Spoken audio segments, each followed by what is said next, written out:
Well, hello there, motherfuckers, and welcome to your Raw review. Now, I know this is going to be a controversial Raw review because I know a lot of people actually enjoyed this show and are saying like it was a great show. Yes, did this show have some returns on it? Was it, maybe a little bit more eventful than your average Raw? Yes, but to make like what culture is saying, this Raw was awesome, and I'm seeing plenty of people here, in the YWC and in the IWC talking about what a great Raw it was. I'm here to say that this Raw really wasn't anything too special. It wasn't great. It wasn't a Raw that was really making me, get up off my seat and scream and yell and say, wow, this is awesome. No, not in the least bit. This Raw was, when you think kind of like what it could have been, it was pretty disappointing. So, what was it that I really didn't like about it? I mean, Brad, Roman Reigns, Batista. This show's got it all. You should love this show. What are you, out of your mind? Well, let's talk about it, because this is usually how I clear things up, by doing these reviews. And I think usually by the end of it, most people could see where I'm coming from. Now, I know there's going to be a lot of people who are going to start, this video. Probably you're writing a comment right now. No, there's no pleasing you. This proves it. You're just saying bad things about WWE for the hell of it. Batista being on the show does not automatically make it a great show by default. Just because you put Batista on the show, it wouldn't matter if Stone Cold was on the show. Was Raw 25 a good show because Stone Cold was there? And we have to remember that. Now, of course, this wasn't as hyped up as Raw 25, but we still got to keep in mind, just because we have big stars on the show, there used to be big stars on the show all the time. Now, if those shows weren't booked well and they weren't written well, would they be considered to be good shows? No, they wouldn't. So, let's keep that in mind. Let's, forget about the fact that, Batista is a legend. And let's forget about the fact that, Roman Reigns is giving us some good news. And so let's just kick off this review already. Let's start talking about what happened on this show. So we started all off with Roman Reigns making his update on his leukemia, and he's in remission. It's just as I said it was going to be. I really didn't think it was going to be a bad announcement. I'm not taking it for granted, but I'm just saying, I kind of figured that it was good news. Otherwise, we would have probably heard something in the mainstream media that would have been something a little bit harder for them to hide. Something like on TMZ or whatever. So I'm very happy that Reigns is good. He says that he's back. And judging on what we saw tonight later on in the show, it seems like he actually is back. So we'll get to that in just a little bit. So Seth Rollins comes out on the stage. The crowd was super classy. They started chanting something at Reigns that I couldn't quite make out, but it was mostly positive, so I can't, really say that they were rude or disrespectful. It's kind of like when Reigns made the announcement. The crowd treated it with class. They didn't act like a bunch of assholes, like a bunch of morons or anything like that. So, there's still people out there that think that they gave Reigns this storyline. Like, there's actually some people out there that are sick enough to believe that they actually gave Reigns this cancer storyline because they wanted Reigns to get, baby face heat. They wanted to, make like you couldn't boo Reigns anymore because he's got leukemia. And to those people, you gotta be psychotic. I'm sorry, but if that's what you believe, if you really think, first of all, the WWE is not even smart enough to think like that. It would be a horrible thing to do, but they're not even smart enough to think like that. Let's keep that in mind.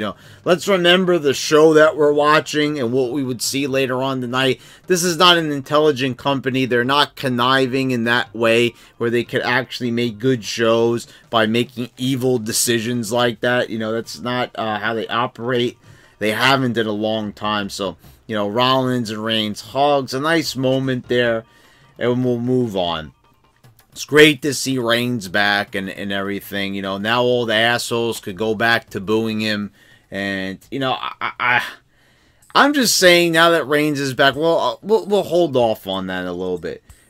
Next up, we have Aleister Black and Ricochet defeating the Revival.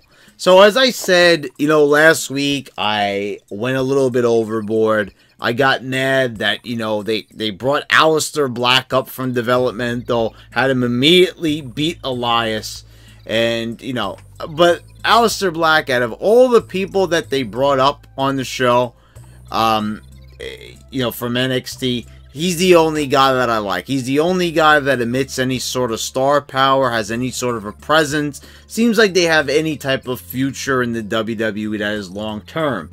Now, Johnny Gargano, we saw him briefly backstage as he hugged Shawn Michaels, but that was it. We didn't see Tabasco sauce, so those guys, already they forgot about them.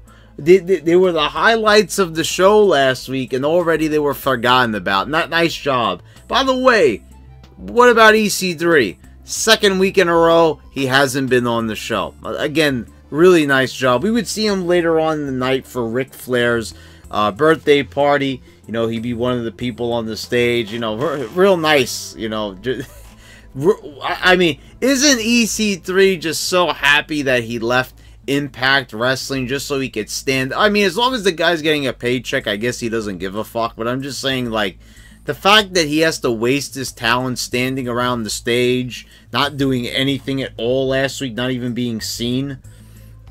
So they get Aleister Black and Ricochet out of here. So, you know, Aleister Black's got this good character, this good look and all that. And, you know, Ricochet is kind of just like, you know, just like every other single high flyer that's on the indie scene. You know, nothing about him looks different or makes him stand out. You know, he's just a guy who flips around. Sorry, Ricochet, but that's about 75% of the fucking roster. And in 205 Live, they have an entire show dedicated to this style. We don't need another one of you guys. You know, if you want to do that, I would suggest, you know, put this guy on 205 Live. But I'm just saying, when you've got one of your main eventers in Seth Rollins, the guy headed into WrestleMania to face Brock Lesnar, wrestles pretty much this style. I would say that, you know, you're not looking very unique. You're not looking very original. And you're coming up a bit short when it comes to what you bring to the table. And what I'm saying here is, first of all, there's a few things here in this match. First of all, you brought out Aleister Black. And the reason I got so upset last week is because they have him come out there. They have him beat Elias. Then he goes over to SmackDown and he beats Andrade. So he beats two great stars, two guys that are being mistreated already to begin with by WWE.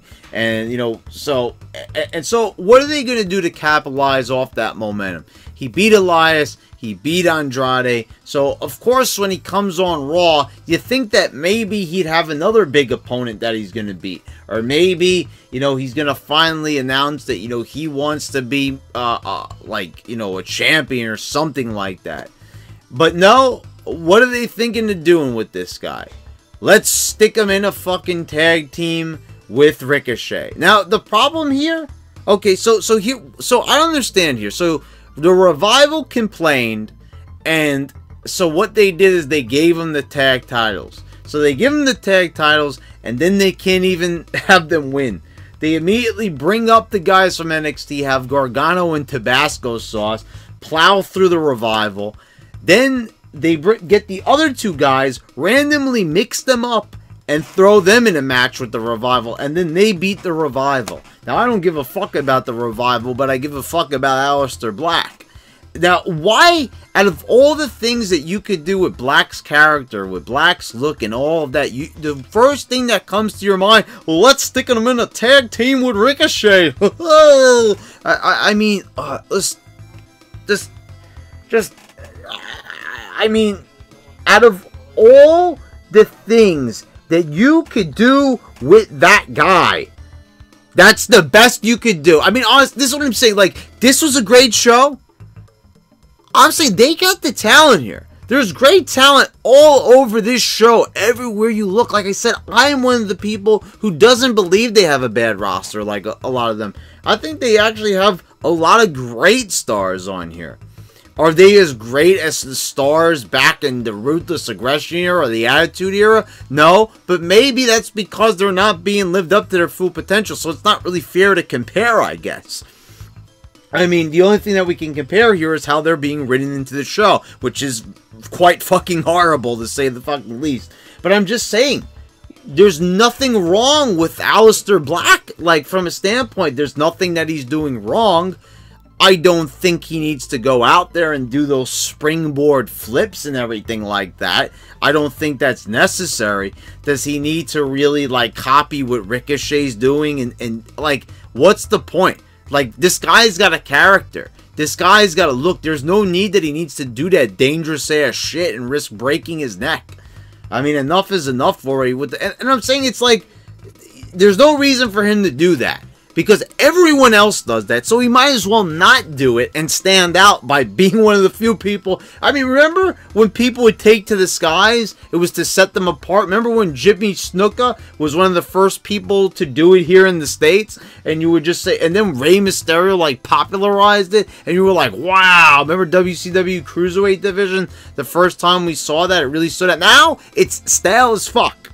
So, you know, the less people that do it, remember, like, I remember when people were, like, begging, like, oh, I wish we didn't have these big, slow guys and everything. I wish, you know, they'd be a little bit more athletic. And now we see why they didn't do that style, because it's very hard to tell a believable story and to really, like, make this look like a real fight when guys are going, yippee, hey, wow, flying into the air like the cover on Super Mario Brothers 3, hey, you know, just flying up like you've got a raccoon tail or something. I mean, what's going on here? Just, like, total disregard. I'm staying on this topic for too long. I'm just so sick of the high flying. And I used to love that style. I used to beg for it. I used to beg to see these high flying guys and everything. I used to love that style, and now I can't stand it. I'm sick of seeing it. And there's no need for Aleister Black to do that shit. And why are they booking him in this match? How does that make any sense? You're gonna have this guy go over Elias, go over Andrade, go over these charismatic guys. Okay, you know, he's charismatic too, but, you know, okay, if you're gonna do that, at least follow it up. You know, do it justice. But throwing him in against the Revival is so, like, okay, so what are they doing? Are they trying to punish the Revival here? Is that what they're doing? Oh, you guys, you know, you're going to walk out on us. We're going to get more indie guys to come at you and bury you. See, but you got the belt, so you can't say we didn't give you some. I mean, like, this is such a fucking low-class company. Like, just, like, this is just so, like, petty. And it's like, they're not even concerned about putting on a good show. It's all about making statements to the talent and treating it bad. You're not bigger than the WWE. And we would hear that later on in the night, by the way. We've got Corbin up next. He's backstage with Charlie. And, you know, I don't understand this. Like, Corbin says, you know, he said what he said about Roman Reigns and everything. And what did he say? Like, you know, he didn't care that he had cancer, whatever it was. And then Charlie asked him, you know, he says he had a lot on his mind at that time. He said that, you know, he was the Raw general manager, and he said that, you know, he was an active competitor. And then when Charlie asked him, you know, are you saying that your job as Raw general manager was tougher than, you know, Roman being faced with a disease? And what he should have said was yes. Like, not walk it back like he did. Well, all I'm saying is this. Like, no. Like, what a heel should say is, yeah, that is what I'm saying. You know, and get him some heat. If you're trying to build him up, you know, if it's a little insulting, you know, if it's a little rude, then I'm fucking sorry. He's supposed to be a heel. But, you know, once again, they took the politically correct route. But, you know, whatever. Corbin has come a long way on the mic. I really don't care what anybody says about him. Wade Keller, who doesn't like Corbin. I think that this guy has so much more to offer, and you know, he's come a long way on the mic. They've whatever character he's supposed to have, I think that if they did indeed give him a character, he'd do a wonderful job, because he's doing a pretty good job on the mic as it is. He's really come a long way since NXT, and since he first came in there and he was doing those overly scripted promos where he was trying to sound evil and stuff like that. Then up next, we had Elias in the ring, and, you know, he's going to play a song, but he gets interrupted. You know, this is what I'm saying. Week after week, you look at this guy, and first of all, the guy is very reminiscent looking of Macho Man Randy Savage. And, you know, you see him week after week. The way this guy talks, he's a natural. When he speaks, he just commands attention. You know, you look at him, and I'm saying, like, first of all, this guy, he looks like a star. He sounds like a star. He does everything that he needs to, and he does it the right way. Yet, week after week, it's the same story with Elias. This guy just gets stepped on. He gets mistreated. You know, they've done this running gag for way too long. It's like, I don't know who thinks it's funny in the back. Like, haha, he got interrupted. It's so hilarious. Like, I mean, like, why would anyone watching this find that funny? People getting interrupted is funny? No, people getting interrupted is annoying. Do you like getting interrupted? Does anyone? No. When you're talking, do you like when somebody cuts you off? No, I don't think you do. So why would anyone enjoy watching it? If you want to do the joke once or twice, I could see it to see Elias's reaction. But every single fucking night for over a year, for 2 years, whatever it's been, I'd say that's overkill. I'd say that they've jumped the shark. I'd say that they've gone a little bit too far, that they need a new idea, that this is beyond stale. I'd say that's a pretty safe bet. So Lacey Evans comes out, and you know, there she goes again for like the third week in a row since Elimination Chamber, waving to the crowd. She walks to one end of the ramp and then walks back, and then that's it. And then, hey, wait, Dean Ambrose is coming out, so he got interrupted again. Oh, I'm slapping my knee so much with laughter that my knees are sore. I mean, honestly, this is top-notch comedy. I mean, not only did Elias get interrupted once, but he got interrupted twice. I mean, that's just, you know, if you thought it was funny one time, just wait till you see the repeat. I mean, you know, it's bad enough they do it every night, but twice in the same night? Now that's comedy right there. I mean, you know, forget about, let's burn all the Abbott and Costello DVDs and film reels, the Three Stooges, get every single tape you can find of George Carlin and Ronnie Dangerfield, burn that shit, because this is comedy gold. The WWE is on another level when it comes to comedy, because, you know, this, I can never get enough of it. It's incredible comedy, right? A guy getting interrupted. Just, you know, just stop making jokes. Go to your local library, check out every single joke book you got, put them all in the trunk of your car, get out of your car, light the car on fire, put a brick on the on the accelerator and send that car over the cliff, because just burn all the books. I mean, that's it. You're never gonna find a funnier joke or gag than Elias getting interrupted. I mean, you know, honestly, funny stuff. So Elias comes out, and Elias is already in the ring. Dean Ambrose comes out, you know, as I said, comes out and, you know, starts like making references to AC/DC songs. This is really funny. So, you know, all of a sudden, Mr. Heel, Dean Ambrose, you know, the guy that said, same guy that said Roman Reigns is getting, you know, deserved to get cancer, got all the heel heat and everything, had a great first night as a heel, you know, turning on Seth Rollins despite, you know, his brother Roman Reigns getting leukemia. You know, it was a great story. It was a risque story. It offended people, so they walked it back. Just because the niche audience that they had, the smarks, oh, I'm offended, because all the snowflakes got offended. their snowflake audience got offended, and what they did was they walked it back. So everything that they had planned for Ambrose was canceled. The next week he comes out with a fucking gas mask on, looking like a goof.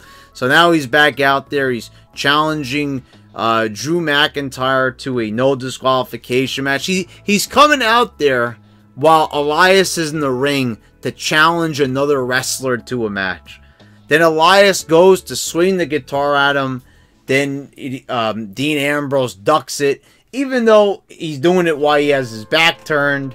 And then he gives him the dirty deeds, making Elias look like a goofball 2 weeks in a row. Once again, nice job. Couldn't think of a better way to treat probably one of your most charismatic guys on the roster. And the funny thing is that they know that he's charismatic. They know it. Even that goofball writer that left, remember that guy, whatever his name was, that started with a Z? I forget what his name was, but anyway, he even said that one of his favorite things that he wrote was Elias insulting the crowd and getting all that heel heat. Well, it doesn't seem like they care. I don't know what it is. I don't know if Elias has pissed somebody off. There's people that are jealous of him backstage that, you know, are playing politics and, you know, this is what he's being subjected to. But this is bullshit. I mean, honestly, this is living, breathing fucking bullshit. When you have a guy this talented and you're going to treat him like, what is the point of all this? And the funny thing is, it's like week after week, he gets treated this way. It's like, at what point does it stop? At what point does it get too much even for them to keep writing the same shit after week? Don't they get sick of looking at it? Or do they just write the show and not even watch it? I mean, because I think that's honestly what they do. I think they write the show, and it's not like they stand there and say, hey, I'm doing a nice job. I think they just fucking write the show and then they go out for dinner. I mean, because how could they watch this back, and unless they are like have a total mental defect and they're just totally fucking deranged beyond all, you know, sense of repair, they, like, no psychologist in the world could fucking help them. I think that, you know, that's probably what they do. They just write the show and then they just say, fuck it, we ain't watching that garbage. So there's your segment there. Then we have a match with Ronda Rousey and Natalya. And they're wrestling Ruby Riott and Sarah Logan, which is kind of like really random because it's usually Logan and Liv Morgan, but instead like Ruby Riott's inserted in there. So Becky Lynch comes out again wearing that like really weird like striped outfit. She comes out, she gets arrested. And you know, it's like, you know, oh my god, Stone Cold.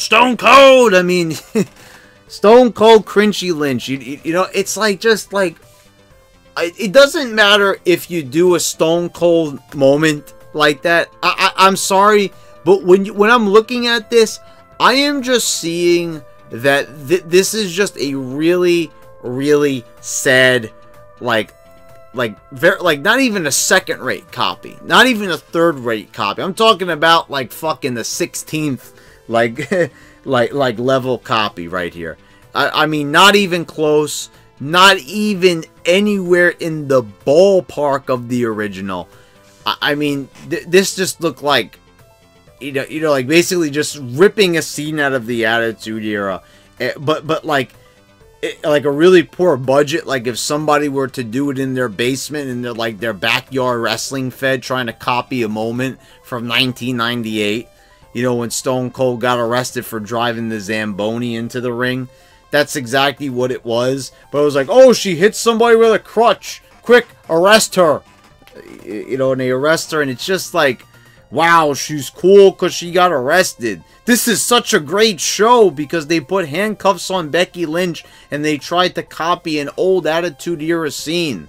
You know, that's not even being done with like a quarter of the effort that was put into the original. So forgive me if I'm not all a Twitter over the fucking, you know, arresting of Becky Lynch. So then Ronda Rousey demands Vince McMahon come out, but that would have been too interesting. So we have Stephanie McMahon come out instead. She says, why don't you put Becky Lynch in the match, you know, add her to the match, reinstate her. Then she says, you know what, I'm not going to just, you know, defend the title against who you want. And then she lays the title down as if she's giving it up or she's quitting. I don't know what it is. What is even the point of this fucking storyline? Is it supposed to be to, like, I don't know, like, what they're trying to do. Like, I wish they would just make it a triple threat already. Like, this is, like, stupid shit. Oh, Becky's leg is hurt. It's not hurt. Oh, wait a minute. It is hurt. She's attacking people with a crutch. She's selling the leg. She's selling the wrong leg, so they have to put a leg brace on it so she remembers which leg to sell. You know, it's just madness. Then they replace her with Charlotte. And, you know, they got people to chant triple threat tonight, and Wade Keller was complaining. He's like, oh, you're allowing yourselves to get manipulated by Vince McMahon. This is what he wanted all along. Well, yeah, I mean, that's the point, but that's actually, like, a positive for McMahon. He got out of the situation what he wanted, so that's not really a negative. All I'm saying is that why do we even need to go through all this shit? Like, I said that there should be storylines, but if you're gonna do a storyline, put some fucking effort into it. Some half-assed copycat shit from 1998 from a classic segment, and you're not even going to put, like, not even, like, 2% of the effort in from the original. I mean, goddamn. Put some pizzazz into it. Put some oomph into it. Put some energy into it, at least. If you're going to try to take a page out of one of the greatest moments in the history of the entire company, you better at least try to make it at least half decent. If you're saying that this was half decent, if you're really saying you were entertained, she was arrested. Okay, great.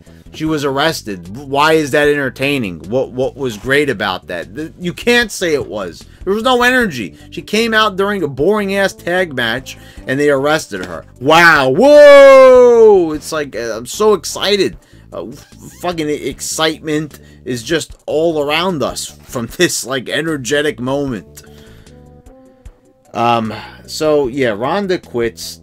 Just, I don't understand. So she could come back the next week, or maybe she needs a week off and then she'll come back the next week. I don't fucking know. I don't care. Random ass match between Angle and Jinder Mahal. A pretty good short match. But so this is like the only guy that Angle's allowed to be clean, apparently. Whatever. You know, like, first of all, like, you see this match, and this should be like a big marquee match. Like, you know, like, Angle should have been given like one last run with the title. He obviously looks like he could do it. And like, Jinder Mahal, like, this is a guy that, like, he should be, like, headlining a pay-per-view with or some shit like that, you know, but instead it's a 3-minute joke match. They're not even doing the Shanti gimmick with Jinder. I don't know what they're doing with him. He's just there. You know, like, I don't get it.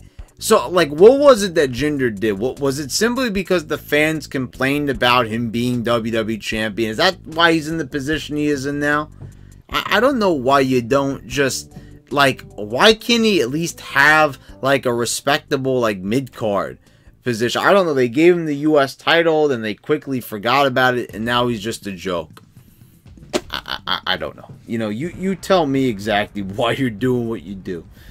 But, yeah, I just feel like this is a fucking waste of Angle's time. Like, you have one of your greatest all-time back. He's been back for 2 years. And you've, like, decided to just do fucking nothing with the guy. You just, like, you're completely clueless. You don't know what you're doing with Kurt Angle. You're just kind of going through the motions with him, when Angle's return should have been huge. It should have been massive. But it was a fucking whimper.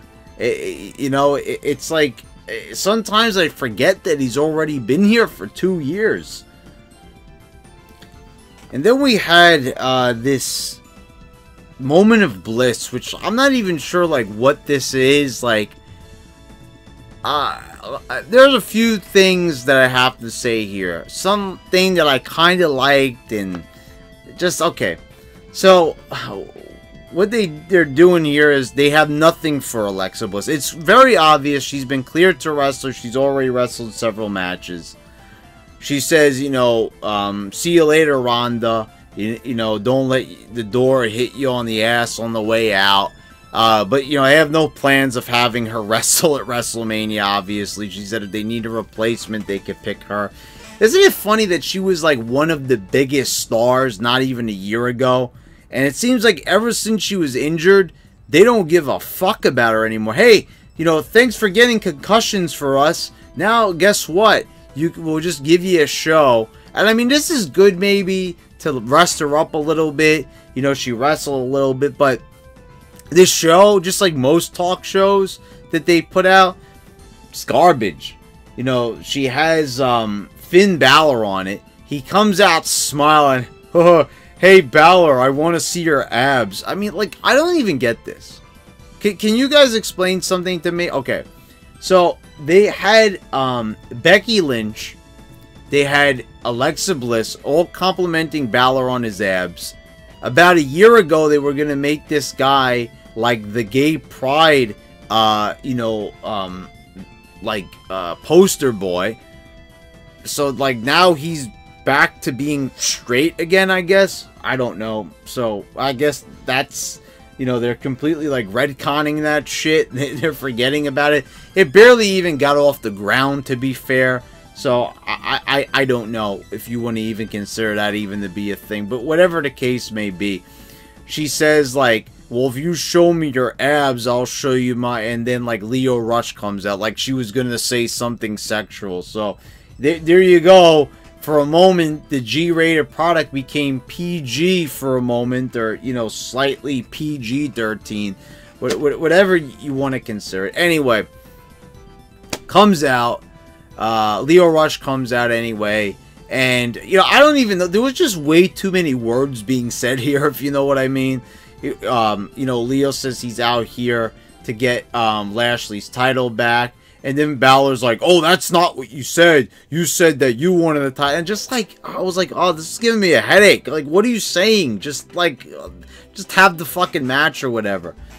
So, you know, Leo makes fun of, what was it? Balor makes fun of Leo. Then Leo says, you know, look at you with your leather jacket and your tighty whities. It was nice that they actually had the heel have a retort for a change. You didn't just stand there like a goofball getting insulted by smiling, grinning Finny over there. The stupid smile on his face. It's like, who would even cheer for this type of baby face that just has this, like, smile that couldn't even be surgically removed from his face? It's just, I don't know. He comes out there, it's like a super creepy grin. That's his character. He was the demon. Now he's the guy that just has the smile that cannot be removed. Like, like, is he supposed to be the Joker or something? I don't know. Then they have, like, Alexa Bliss say, oh, what are you, not man enough? And so then Leo is like, okay, I'm gonna go in the back and get changed. And then Bliss was like, your match is next. Like, what? Like, is anybody not, like, seeing this? This is the greatest Raw of all time. Okay, do I really have to explain how this works? Like, really, what culture? This was awesome? Okay, first of all, it's bad enough that, you know, the only thing positive out of here was that Leo actually had something to say here. You know, he didn't just get insulted like, you know, he was like some type of ass. You know, he just, like, he said something back to Balor, which was nice to see. There was actually an exchange going on here. Like, actually, it sounded like maybe two people talking. So that was good to see. But, okay, so they have the match here. You know, they're making a match. And then Bliss is basically telling him that his match is next. Like, who is she? Like, she's not the authority figure, right? Isn't it supposed to be the McMahons? And they just made the match, right? Isn't it impromptu? So, now, how does she know when the match is? Like, I'm just saying, yeah. Oh, you could say, oh, why does it matter? I'll tell you why it matters, because it don't make any fucking sense. Who's honestly going to sit there and not notice that? Unless you're just not even fucking paying attention. But I'm paying attention here for the purpose of a review, so I can't help but notice this shit. So then they go on to have the match, and it's even Stevens. Like, this is what I need to ask. How is Balor beating both Lio Rush and Bobby Lashley if he could barely even beat Lio Rush? Like, does anybody see the problem there? That, you know, he's able to beat... I mean, like, he's able to beat both of these guys. But then he can't even manage to barely beat Lio Rush. He just barely beats him by the skin of his teeth. I don't know what to say to that. I mean, honestly, like, how are you honestly watching this and not noticing that? If you're not noticing that, you're lying. You're honestly lying, and you're not being truthful. Because that is something that just looks so dumb to me. And I don't know how that flies under the radar. And it probably isn't. It's just basically that they don't give a fuck. Alright, let's make the match. You guys just have a good match and go all out. That's all they're saying. They don't care that it makes Bobby Lashley look dumb. They don't care that it makes him look weak, that it's not protecting Lashley. First of all, they should never have Balor win the title. That's first off. I don't care what JD says. JD said this, and I just can't help myself. I don't mean to keep, like, bringing him up, but I'm just saying, with everybody always bring him up in the comments, I have to say something. Like I did in my last video.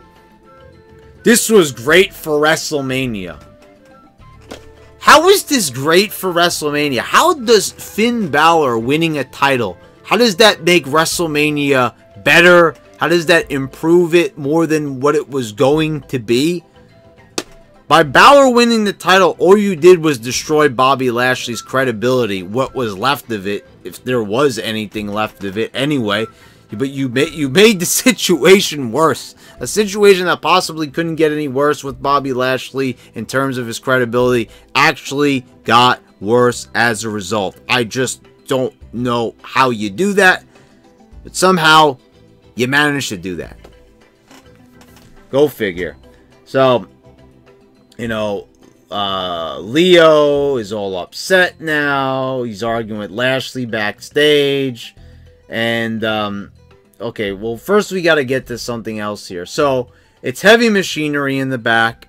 And, you have Otis and the other guy, whatever the fuck his name is. I don't even care. But, okay, like, Otis, I see a charismatic guy, I do. A big guy. He's got a good face. He looks like he could be something. I'm not a big fan of, you know, them marching around like the Bushwhackers last week. But I see that there's potential here. And I can see that Otis is the star of the team. Yeah, the dumbness and the, you know, the weird noises is kind of very reminiscent of Festus. But at least he talks. It's a little bit different. You know, and I did like the Festus character. Admittedly, I did enjoy that. So, even though it's a little bit reminiscent. So, this I don't get. So, the Ascension's making fun of him. So, his partner tells him, you know, what they've been saying about him. Then Otis, like, pushes one guy. And, like, magically, like, I don't know how this works. He's standing directly in front of Connor. And so, what he does is he, like, he does, like a push right there move. Or shoulder butt. Or whatever the hell you want to call it. And, like, both of them, like, explode into the crates behind them. And what I did, honestly, is I rewound the video on YouTube. I did. It was one of the few times you'd actually see me rewind it. Because I thought I was seeing things. I was like, okay, the other partner probably pushed them. Why a guy is, like, a guy who's as big as Connor. Like, first of all, I could maybe see if he pushed Victor and he might have flown back like that. That even would have been even a little bit unbelievable. Just for a fucking push that just looked like a love tap. But no, it was actually just him. Somehow, he only touches one guy, but both of them go flying. I'm sorry, I'm not looking to pick on this show. I know what some people are going to do. I know some people are going to come to this review and they're going to say, Brad, and I've been accused of this in the past, this episode was popular and therefore, because people are saying it's good, you're going to go ahead and you're going to say that it's bad just because you want to be counterculture, you rebel. No, I wouldn't do that. Like I had said in the past, wouldn't it make more sense if this was a popular episode for me to actually make a video that's positive about it? Wouldn't that guarantee me more views? Wouldn't that guarantee me more subscribers? Then I could get all the casuals. Oh, Brad, we were wrong about you. You're great. You said great things about this show. You know, I could have came on there and said, guys, you know, think about it. If I was completely illegitimate, you know, if I was a person that came on here and blocked all your comments and everything like a true YWC champion would, right? You know, wouldn't I have came on here and said, I saw Becky Lynch, and when she got arrested, it reminded me of Stone Cold, and I see I was wrong. I see the error of my ways. She is Stone Cold reincarnated. I could have done that. I could have easily made a video like that. It's very easy. You saw how I did it right there. I mean, I would have done it a little bit less silly. I would have done it more believable. I would have actually put my heart into it, unlike this show, where they didn't put their hearts into. But anyway, people are automatically saying that this show is good because Bruce Pritchard is now on the creative team. And because now that Bruce Pritchard is there, they don't know exactly what he worked on the show. If he worked on anything at all. He just got there. I don't think they'd immediately shove him into a huge role right away. Maybe they did. But I'm just saying, I'm not going to say, oh, Bruce Pritchard wrote on the show, so therefore this show is just awesome by default. No, this show had even more problems, if anything, than even last week's show. Oh, God. Yeah, so I don't get how you push one guy and two guys go flying. If anyone is a physics major, please comment down below and tell me if that is indeed possible. I don't think that it is, but there's probably some people that will argue and say that it is. Okay, well, up next you've got Braun Strowman and Bobby Lashley. So, you know, him and Leo are arguing. Lashley says, "Can I trust you?" Okay, so they're trying to build a little bit of a relationship thing here, so at least there's some development. I'm trying to grasp at straws here for positives. But anyway, comes out to the ring, and Braun Strowman, like, okay, so Lashley attacks him before the bell. Braun Strowman dominates both Leo and Braun, and then he just walks away from the match. Okay, so he just gives up, so he's winning and he's just gonna walk away. It wasn't even like he left Lashley laying in a way where he wouldn't even be able to get up. He just walks away from the match. And we've seen this before, but quite frankly, this is fucking ridiculous. Like, you're having a match and then you're just having the other guy walk away from it. Well, I'm done here. See you later. I mean, yeah, thanks for coming out. That was great. You know, don't you think that there's, like, still some business to take care of? Like, the fucking match that's going on? No, that's about enough. And, like, what is it? So why are we even booking this? You've already made Lashley look bad. So what you're going to do is now you're going to have him get his ass kicked. Like, if there's anybody who should be able to give Braun Strowman a great challenge, it should be Bobby Lashley. But they're not going to do that. Instead, they're just going to have him dominate. They're just going to have Braun Strowman dominate him. Because why not? Nothing matters. Let's just do whatever. You know, this would normally be like a great match, like for something on a pay-per-view. These two big guys going at it, these huge muscular men. But no, we're not going to do that. Let's just fucking have him kick his ass on Raw, and that's about it. Just pretty much shutting the doors for any type of future matches or rivalries. Let's not do that. Let's not even bother. Then we have the match between Drew McIntyre and Dean Ambrose. Elias interferes. Drew hits the Claymore. This was a no disqualification match. And that was like the only reason why it was a no disqualification match, so Elias could interfere. Okay, great. I mean, you know, if you're gonna make a match, a gimmick match, and put like a rule or a stipulation on it, do you think like maybe you could like maybe wrestle the match like that instead? No, it's just wrestled like a normal match. Not like it's no disqualification. It just allowed the interference to be legal. so exciting. We're going to have a no disqualification match, guys, and they're going to basically do everything you could do in a normal match. Whatever. So then we get everyone starts piling into the ring. You've got Corbin comes in.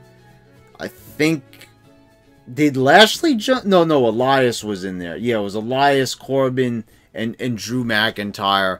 And then out comes Seth Rollins and Roman Reigns, and now the Shield's back together, and I'm just like, oh my god.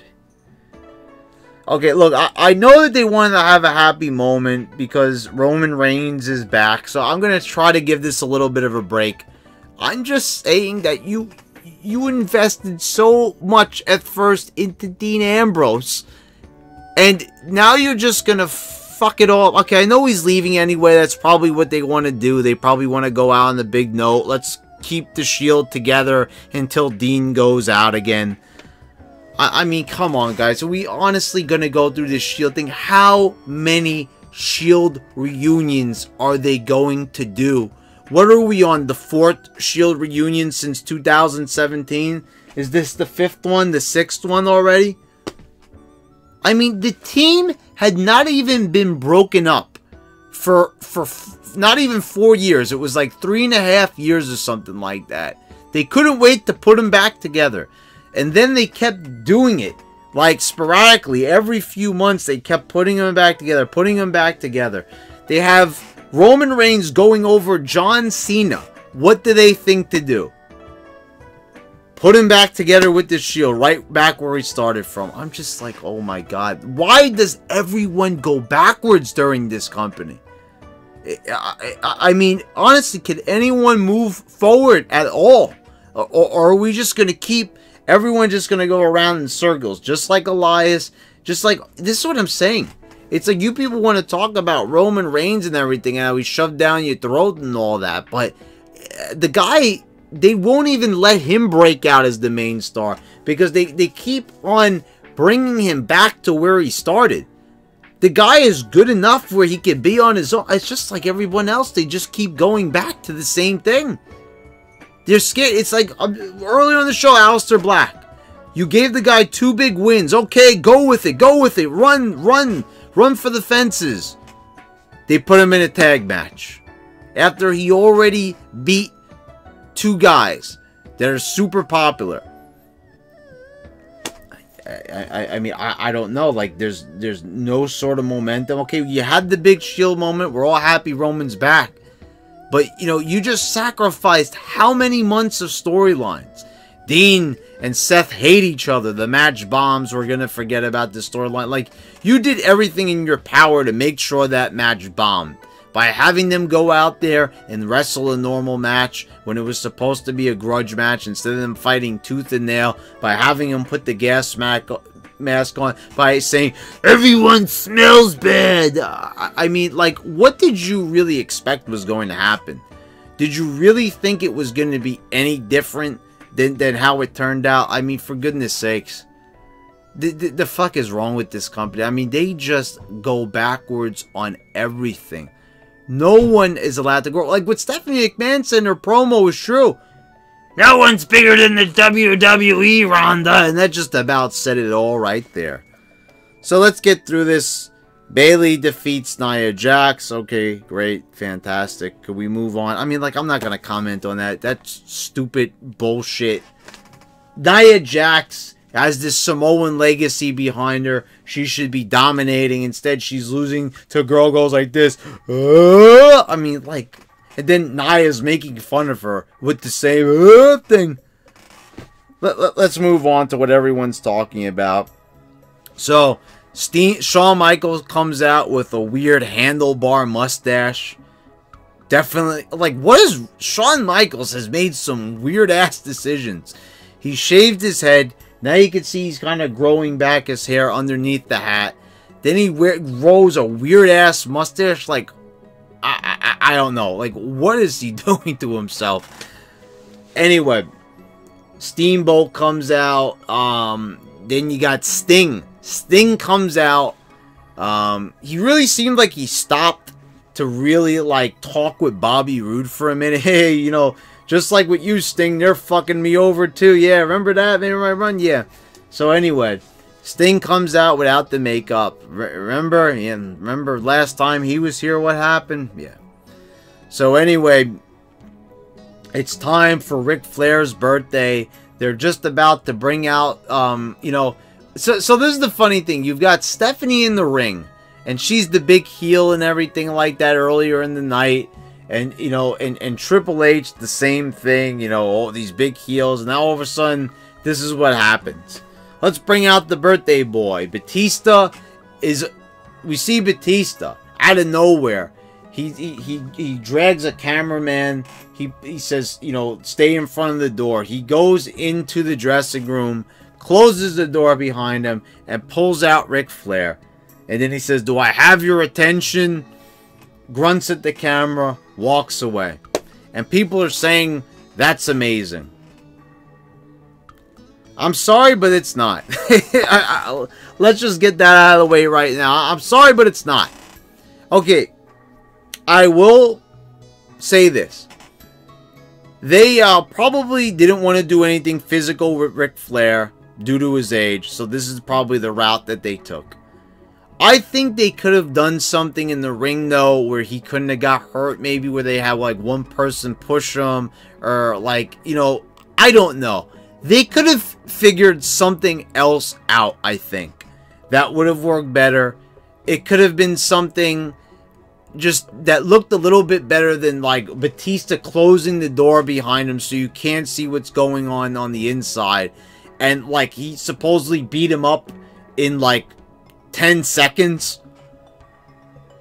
Like, okay, I understand he's a 70-year-old man, but you just can't beat somebody up no matter how old they are.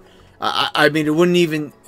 It would take somebody a considerable longer length of time to beat somebody up, and then it would take more than 10 seconds is basically what I'm saying. And they could have gotten there in a better way, in a much better way, but they decided to take the lazy route.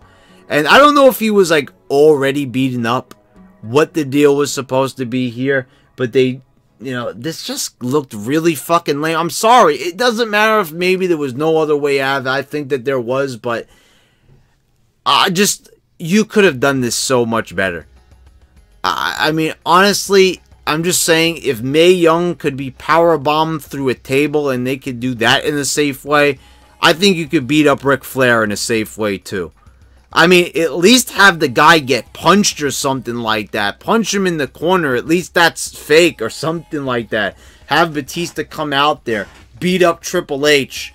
Then, you know, do something. I don't know. Flip a table on top of Flair. I don't know. This just seemed kind of dumb. It seemed kind of hokey to me. And then Triple H, the big superhero, running to the back. We need a doctor! We need a doctor! Like, we haven't heard that like 10 times in a row.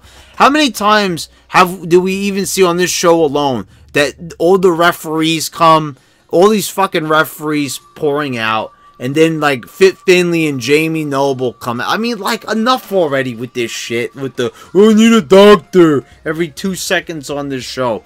Can't we at least just have, like, Triple H calling for help without the people already around there? It's like Fit Finlay and Jamie Noble, and all the referees just stand around waiting for shit to happen backstage. I'm just so sick of seeing the same cookie cutter stuff. Sorry, but I did not like this show. I thought it was garbage. I thought it was a waste of Batista. I thought it was a waste of Elias, of Bobby Lashley, of Aleister Black. I thought it was a waste of a lot of people and a lot of wasted time. And a lot of people wasted time praising the show when it wasn't good.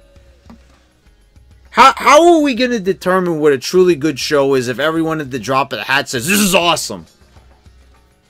Not awesome. Sorry, but I'm sorry. That's just not good enough.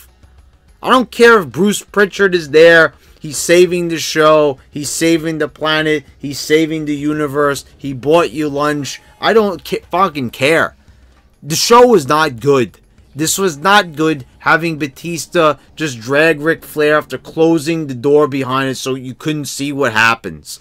I'm so sick of them always telling us what happens, not telling a story, taking every single shortcut because they're fucking lazy, even though the wrestlers are the ones doing the work.